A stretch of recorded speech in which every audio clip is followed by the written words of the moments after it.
Hi everyone, my name is Jennifer Basso. I want to welcome you to the very first tip in a new series called In Your Corner.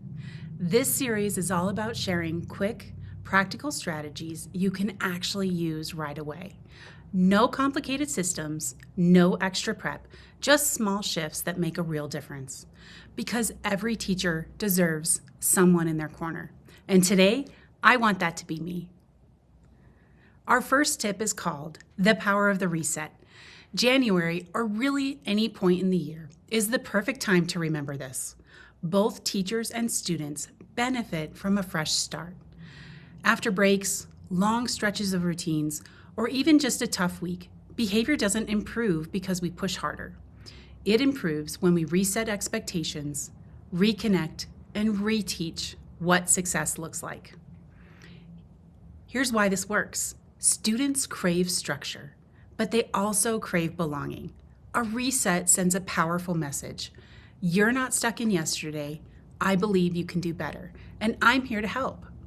When we reset intentionally, we reduce power struggles, rebuild trust, and create calmer classrooms. Here's how to try this tomorrow in 3 simple steps. First, name the reset. Say something like, we're pressing the reset button today so we can make the rest of our year strong. Second, revisit just 2 or 3 key routines. Model them again like it's the first week of school. Let students practice. Praise what you want to see. And third, and most important, celebrate growth and set a shared goal. Ask students what they want to do better as a class moving forward.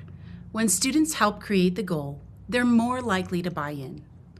As a bonus, consider adding a simple visual to your classroom, something like fresh starts happen here. It's a small reminder that mistakes are part of learning and that this classroom is a place for growth.